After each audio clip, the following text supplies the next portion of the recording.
Très bonne nouvelle pour le FC Barcelone par rapport au prochain mercato. Pourquoi? Parce qu'on vient d'apprendre aujourd'hui, les gars, que la Liga a communiqué au FC Barcelone qu'ils sont désormais en conformité avec la règle du 1 sur 1. Donc la règle du 1 sur 1, c'est par rapport au fair play financier.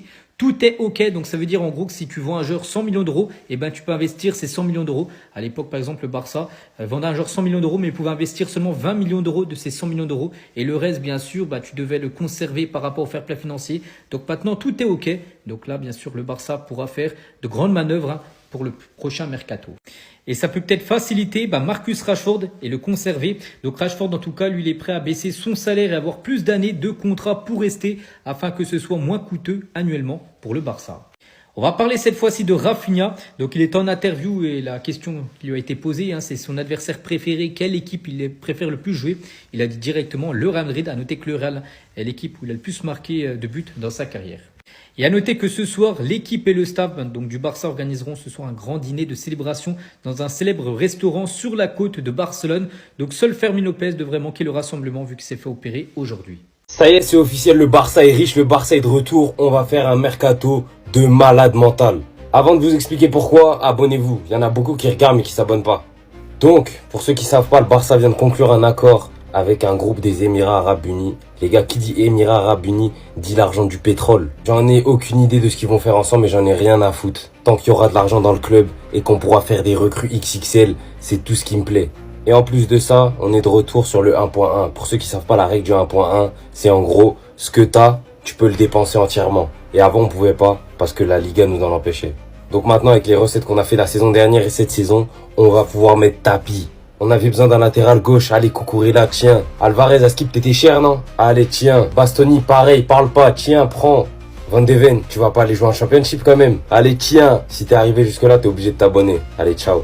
Les gars, Gavi a lancé un message aux nouvelles recrues qui pourront peut-être signer au Barça la saison prochaine. Regardez ce qu'il a dit. En fait, il veut pas que le Barça devienne comme le Real Madrid dans les vestiaires. Vas-y, regardez ce qu'il a dit, les gars. Les futures recrues, les plus importants, c'est qu'elles soient là pour le collectif. Voilà. Déjà, c'est la meilleure des phrases.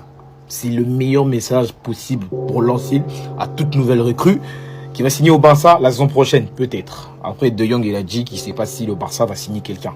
Voilà. Il a poursuivi en disant qu'elle ne débarque pas en se prenant pour des stars ou en se croyant supérieur. Ça n'aide personne.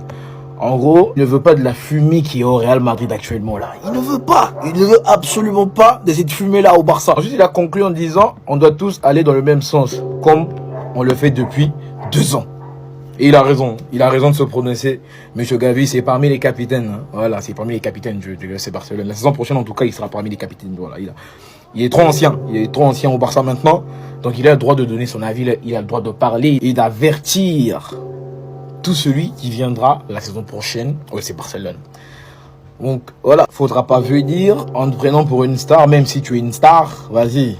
Sois humble, aide l'équipe et on avance. Gavi, merci pour tout ça. Merci d'avoir dit ça comme ça. Ils sauront comment ça se passe au Barça avant de signer. Et en passant, Rafinha a dit signer au Barça a été le meilleur choix de ma carrière. Il a raison parce que son prime, c'est au FC Barcelone. Il a eu son prime au FC Barcelone. C'est pas Leeds, c'est pas Rennes. C'est bel et bien au FC Barcelone.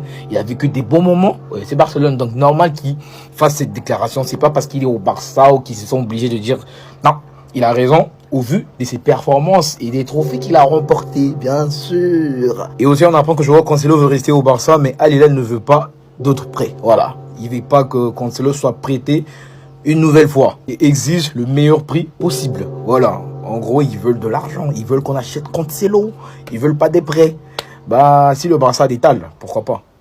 Il a déjà 30 ans, je sais pas moi, 31 ans, donc il se fait déjà vieux, je pense pas qu'il vaut cher. Et ensuite, on dit le club saoudien utilisera l'intérêt des 2 clubs européens pour faire pression sur le Barça dans les négociations. En gros, il y a 2 gros clubs qui veulent de Joao Cancelo. Et de notre côté, nous, au FC Barcelone, on ne veut pas perdre Joao Cancelo au vu de sa saison. Il a fait une demi-saison incroyable. Et voilà, normalement, ça doit rester au Barça. En tout cas, la portail déco, faites votre boulot. Et pour finir, le Barça veut garder Marcus Rashford. Le Catalan veut convaincre Manchester United de le laisser partir pour moins de 30 millions. Voilà, ils ont décidé de garder Marcus Rashford. Après, la balle est dans le camp de Manchester United. On verra bien s'ils vont le laisser partir pour moins de 30 millions. Voilà, en gros, le Barça ne veut pas recruter un autre ailier. Voilà. La conférence d'avant-match de Hansi Flick, demain c'est le dernier match de la saison. Attendez, bougez pas, je vous explique. Je suis motivé à 100% pour la saison prochaine. Nous savons que nous devons montrer notre meilleure version pour atteindre nos objectifs. Gagner la Liga est toujours difficile, mais c'est clairement l'un de nos objectifs. Concernant la blessure de Fermin Lopez, c'est très dur. Il a joué une saison exceptionnelle. Ça lui fait mal et à nous aussi. Nous espérions qu'il jouerait la Coupe du Monde. C'est le rêve de tout joueur. Être avec l'Espagne, la vie est ainsi. On lui a parlé du Real la saison prochaine, il a dit qu'il ne va pas se répéter, que lui se concentre uniquement sur son équipe. Sur la prolongation de Ferran Torres, il a dit « Nous n'avons pas parlé de son avenir, il lui reste 1 an de contrat, il y a encore du temps, nous en discuterons plus tard. Je vois qu'il a fait un excellent travail ces dernières semaines et qu'il a une attitude positive. » Et ensuite, il a dit que quand il a vu qu'on a marqué le deuxième but face au Real, il a eu la certitude qu'ils étaient champions. Je savais que Retafe serait difficile, peut-être qu'après cette victoire-là, j'ai aussi pensé que nous remporterions la Liga. Pour vous dire à quel point Retafe, c'est compliqué. Enfin bref, sinon vous les gars, vous en pensez quoi? Ramenez-vous sur Snap, on s'ennuie. L'attaquant argentin Julián Álvarez a une préférence, il préfère plutôt rejoindre le Barça que le Paris Saint-Germain, également intéressé par le joueur. Donc lui souhaite continuer sa carrière en Espagne. C'est pour ça que la priorité pour le Barça. Le club catalan prévoit de contacter l'Atlético Madrid ainsi que l'agent du joueur dans les prochains jours pour essayer de faire venir le joueur du côté du Barça. On parle d'une somme qui pourrait dépasser les 120 millions d'euros. Toujours en Espagne, on va parler cette fois-ci du Real Madrid et concernant Camavinga qui a réalisé une saison très moyenne cette saison au Real. Bon bref, le Real Madrid veut 80 millions d'euros pour Eduardo Camavinga en cas de vente. Toujours du côté du Real